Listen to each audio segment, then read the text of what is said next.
Selamat sore, kita kembali lagi dari hobi jadi profesi.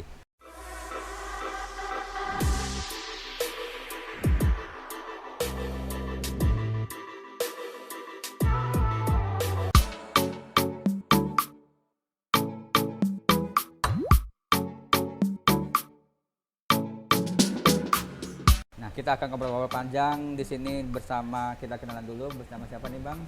Bang Hendra Blue. Bang Hendra Blue. Oke, ya. Oke, Bang Hendra Blue ini kalau kita lihat siapa yang nggak kenal Bang Hendra Blue di Medan ini sudah banyak yang kenal.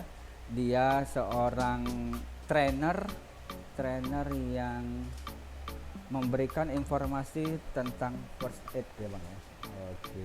Nah, kita akan ngobrol panjang bersama Bang Hendra Blue bagaimana ceritanya sampai menjadi sekarang ini.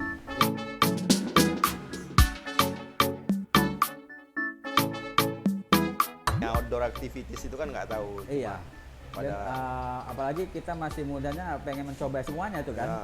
Artinya Berenangnya juga, main-main ke hutannya juga, mendaki gunungnya juga, manjat juga semuanya. Ngalamin juga seperti itu gitu. tapi istilah bushcraft, camping, kayak itu SD dulu udah tuh tahun 80-an kan. 80-an ya. Udah bilang. Udah lama juga ya. Nah, setelah Terus, tamat Iya, itu kan ekstrakurikuler ya kan. iya Terus ekstrakurikuler. kuliah di ITM, Iya, ya ITM tahu sendiri ITM ya kan. Iya. Ada ITM, kepalanya Institut ya. Teknologi Medan, ada Gema Mahasiswa Pecinta Alam ITM. Masuk di angkatan ketiga, eksisnya di angkatan keempat tahun 9293 resmi ya kan. Berarti di situlah sudah mulai Wah, memilih. ini duniaku lah. Oh, gitu. Kan, ya. Ini aku Iya. ya kan. Bahwa saya passionnya lah ya. Iya, benar. Ya, belajarnya langsung ke pusat kan, ke nasional gitu. Oh, gitu ya. Berarti Dia tahun setelah pendidikan dasar di organisasi, kita anggota biasa mendaki gunung lah. Mendaki kan. gunung, ya. Pernah ke Gunung Kemiri ya, di gugusan Lauser, kemudian ya mulai main-main arung jeram, Arung jeram. kemudian gunung Manjat-manjat. masuk gua, masuk gua manjat belajar, tapi Belajar. ternyata aku nggak pemanjat, nggak pemanjat. penyelam ya kan. Oh, penyelam lebih ke divingnya ya, Iya. ke divingnya. Cuma yang namanya idiom tingginya gunung dalamnya laut, alhamdulillah kita masuk itu. Oh iya ya. Oh. Jadi kata-kata rayuan tingginya gunung dalamnya Tinggi lautnya gunung itu dalam laut sudah diselami bener-bener ya. kita udah jalani Tinggi dua-dua. gunung sudah didaki, Ya. dalamnya laut sudah diselami gitu. Dari sekian banyak aktivitas di alam bebas itu mana yang paling disukai? Ya, air sih ya. Nyelam ya. Oh, lebih ke air ya, ke Tapi raftingnya ya. nyelam itu kan kebetulan waktu itu kita dari pemerintah provinsi almarhum Tengku Rizal Nurdin menyekolahkan kita ke Komando Pasukan Kata Tanjung Priok. Gitu. Apa ya, sekolah Posi Jaya kan, Satuan Olahraga Selam seluruh Indonesia Jakarta Raya. ya. Kita dididik di Komando Pasukan Kata Tanjung Priok. Yang Kopassus juga belajar di situ gitu kan. Gitu. Jadi bahasa kerennya kalau sebagai diver itu anak pondok dayung itu punya kelas lah, ya, pasukan kata. Pasukan katanya itu yang langsung terjun melatihnya kan. Ya, kita melatih. Yang pasti kan pasukan kata sudah profesional dan terlatih sekali. Jadi sertifikat kita Letnan Kolonel Skardi itu kan. Waduh, keren kan? Waduh. Tapi Nah, kita ambil scuba diver itu di posi itu kan ada jenjangnya 1, A2, A3, saya sampai A4 di situ. Oh, Di sampai posi A4. Jaya itu menyelam malam. Tapi lebih kesar sih. Besar. Karena ada penyelamatan gitu ya. selam olahraga kan untuk prapon waktu itu kita ngambilnya ke SAR gitu kan, ngabdi di kantor SAR Medan waktu itu kita dengan relawan lah kan, relawan iya. kita belum kenal BNPB ini kan, si SAR. Itu pernah nyelam kedalaman berapa meter yang paling Kedalaman yang pernah kita kan punya batas iya batas. ya. Yang Apalagi paling dalam masuk itu setelah Peldatari tahun 197 itu yang tenggelam kapal motor itu ada di tele tenggelam lagi Jenderal itu di laut ya. di Danau Toba Oh, hampir 50 meter waktu itu. wow. Jadi kita nyelam. Soalnya aku juga pernah belajar nyelam, kan. Beberapa met ini telinga sakit. Oh iya, ada kan nyelam itu beda Iya, kayak kita ada ya. tekniknya kan. Ada ekualisasi penyamaan tekanan. Jadi kita sekolah itu ada psikologi penyelaman, ada fisika penyelaman. Intinya kalau nyelam itu nggak boleh panik. Wah, Karena iya. apa? Saat kita dijumpa hewan yang memang aneh, pasti kan mengerikan tuh kan. Nah kalau kita panik, yang paniknya itu sih bisa kita atasi karena kita suka ya, karena gitu kita ya. suka. Cuma kalau waktu kita nyelam ngambil mayat di laut, pertanyaan di kita di bawah dasar air itu, oh iya, aku nolong orang mayat, tapi aku calon mayat nih gara-gara nolong mayat gitu. iya ya. Bisa Kan jadi ya kalau memang. Pertanyaannya itu sama kita kan, kita kan pasti punya juga khawatir kan. Terus ada batasan kan? Nah, ya, Ada artinya batasan. tapi karena kita punya ilmunya, Iya. ya kalau nggak aku siapa lagi?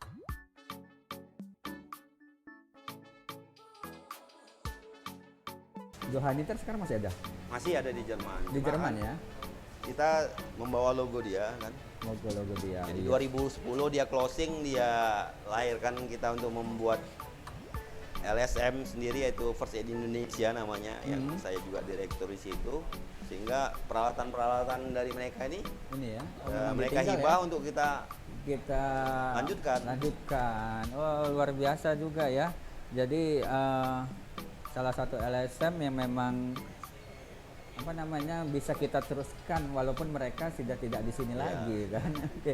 Kita menjadi seorang trainer first aid tentang first aid gitu kan. Kalau ditanya tahu lah, oh Bang Hendra Blue. Udah pernah nih saya diisi sama mereka gitu.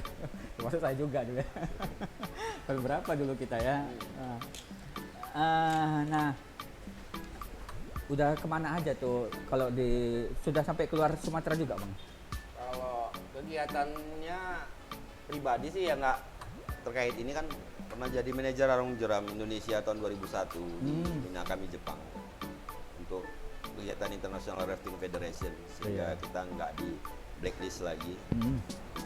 Kalau untuk wilayah kerja kita kemarin itu kan wilayah tsunami Aceh Nias ya kan. Jadi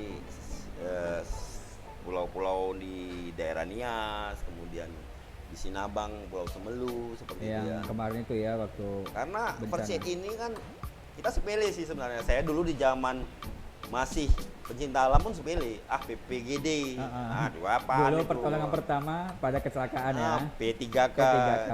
Padahal itu yang paling dasar gitu. Karena apapun kejadian musibah atau bencana atau kecelakaan sehari-hari bahkan penyakit, yang ada di depan kita adalah korban, yang tidak ada di situ perawat atau dokter. Iya. Nah, apa yang kita lakukan Di saat untuk kita di situ ya, menolong sebelum dibawa ke fasilitas medis? ke medis. Jadi gitu ya. kalau di luar negeri kan dari kindergarten ya, dari TK sudah mempelajari Jadi perkenalkan ya. tentang first aid ini, sehingga sering kita lihat di film-film video YouTube itu anak kecil bisa nelpon dan tahu melakukan apa dari telepon. Benar. Ke 911 misalnya. Nah, di kita enggak, Blend. Jadi Belum ya. Jadi saya sendiri tersugesti dengan Ibu Eva Philips dari Jerman itu, dia bilang sama saya waktu untuk meneruskan ini, kita itu membantu negara Anda, masa Anda nggak mau meneruskan kerjaan kita? Waduh, kita Itu malu rasanya kita iya ya. Kita malu itu kan sebagai bangsa digituin kan. Sudah mereka memberikan ilmu, memberikan equipment, tinggal meneruskan aja kok. Kita nggak mau Nggak gitu mau kan. gitu. Jadi dan kita kembali juga sama ada prinsip kita kan, kalau saya Islam beragama kan menyelamatkan satu nyawa seperti menyelamatkan seluruh manusia. Jadi itu jadi motivasi. Oh gitu ya. Ilmu yang bermanfaat yang bisa dimanfaatkan itu juga akan motivasi. Ya kalau kita insya Allah sedikit-sedikit ngikuti perintah Tuhan kan, ya Tuhan pasti bantu kita lah. Jadi first aid itu sekiranya orang Indonesia kayak di luar negeri tahu tentang ilmu first aid, maka keberhasilan usaha untuk menolong supaya selamat itu besar. Jadi apa kan angka kematian tidak akan menjadi tinggi gitu ya. Ini ada orang apa-apa dikasih minum, udahlah orang Nggak tidur, tahu dia ya. dikasih minum makin gelagapan, nggak bisa bernapas. Benar, iya. Jadi banyak hal, karena kita belajar tentang medis dasar, ilmu first aid ini sangat tidak berdasar.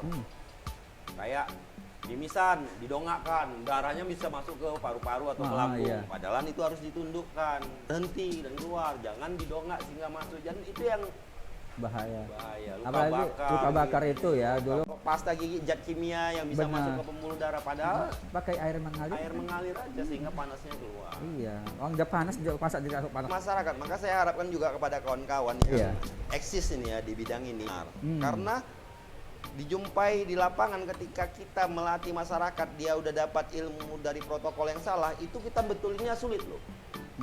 Gitu, iya.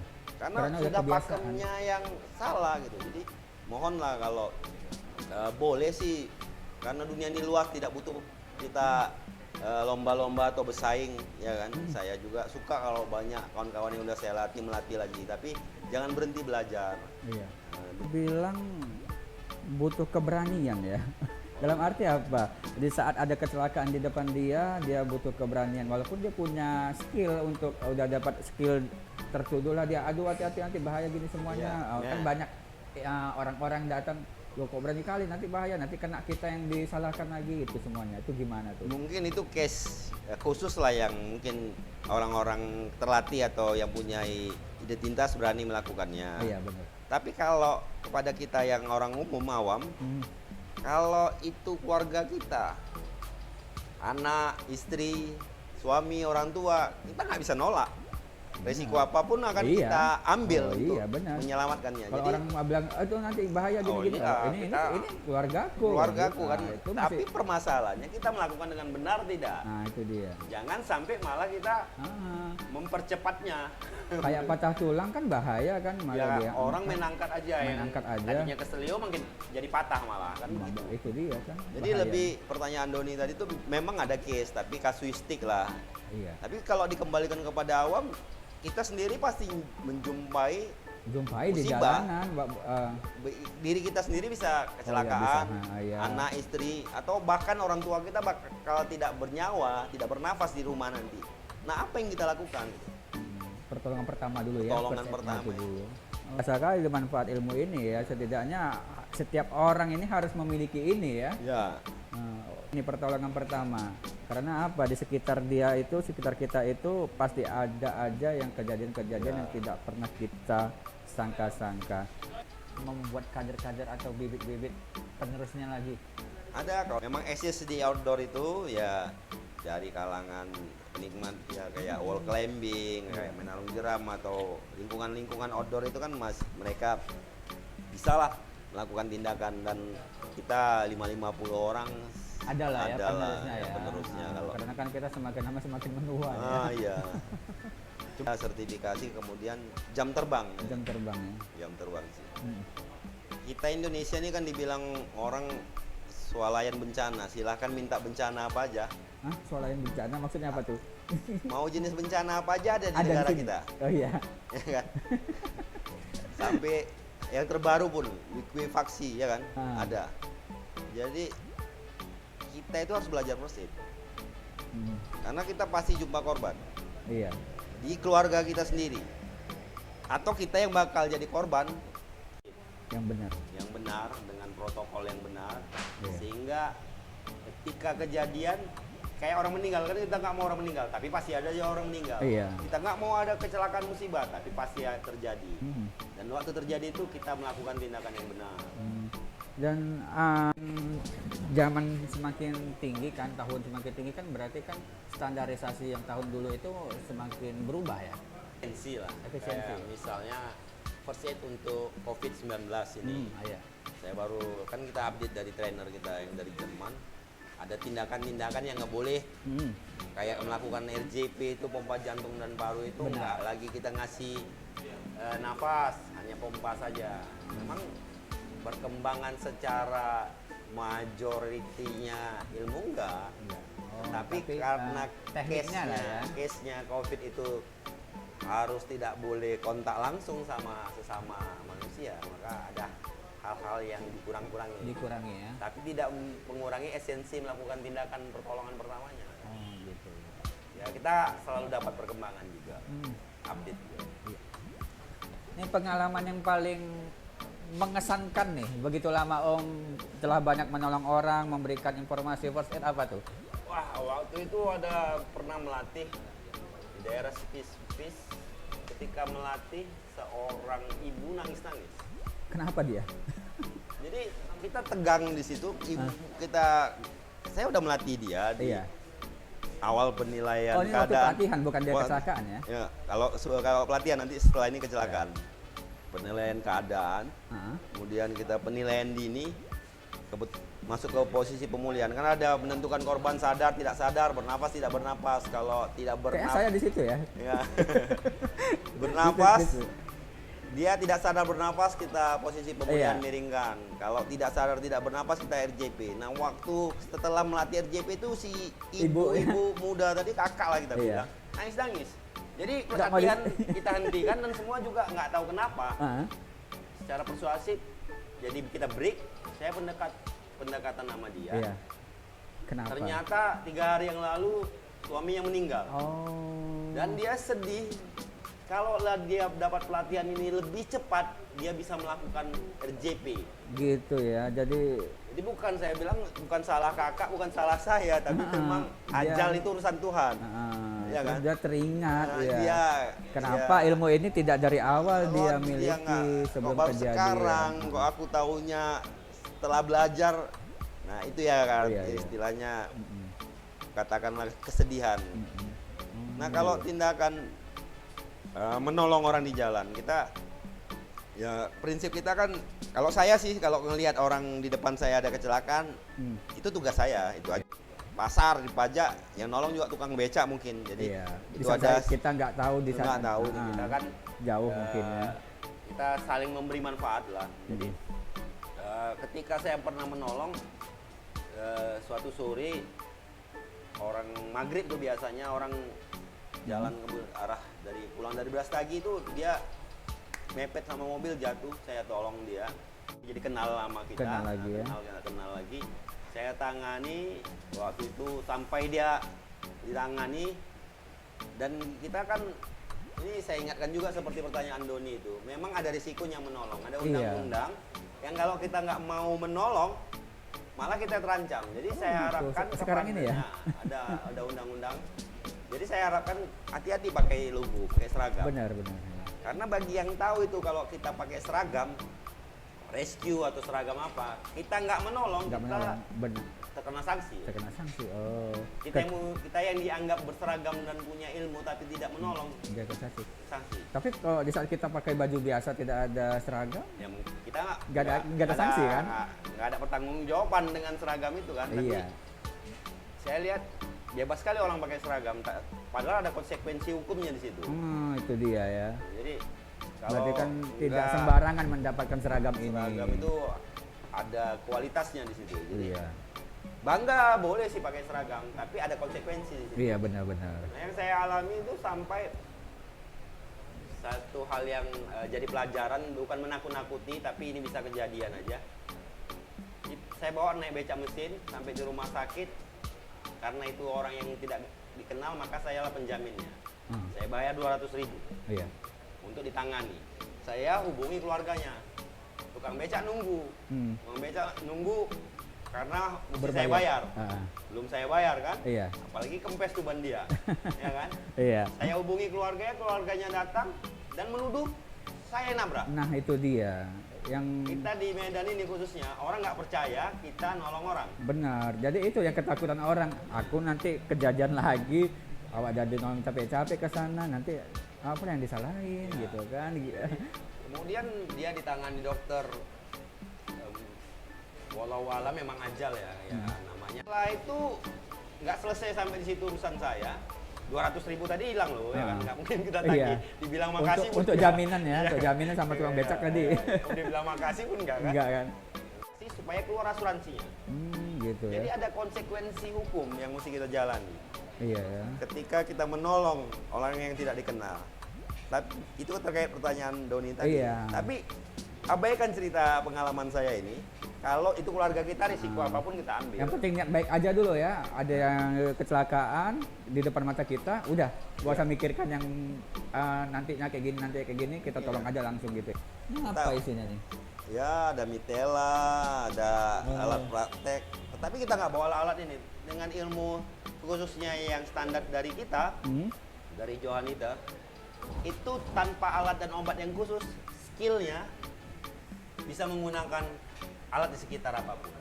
Misalnya mitela yang biasanya kita untuk menggendong bisa pakai baju, karena yang kita ajari bukan skillnya. Karena kalau misalnya kita bawa alat-alat, penekanan di alat, pesertanya nanya, tinggalin alatnya lah bang. Iya itu satu, kan nggak mesti juga kita tiap hari bawa alat-alat yang kita rangkul, kita kesana kemari. Nggak mungkin lah. Kita kan berharap ada yang kecelakaan kan ya.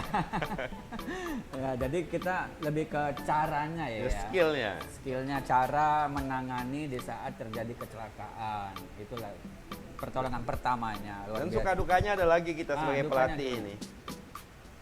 Kayak kita makan nasi goreng setiap hari ada muaknya. Iya. Saya pernah setelah dari Johanniter itu dari mulai 2006 sampai dengan 2009 akhir itu melatih. Di 2010 itu saya nggak mau melatih. Bosan gitu dengan. Iyalah. Bosan gitu dengan pelatih. Untuk kita kan itu aja itu kita aja gitu kan, ada tingkat jenuh. Iya. Jadi ya pelatih itu juga manusia lah Mas. Karena kan skill up ini tidak bisa diinovasi atau pandai-pandian memperbaharuinya kan.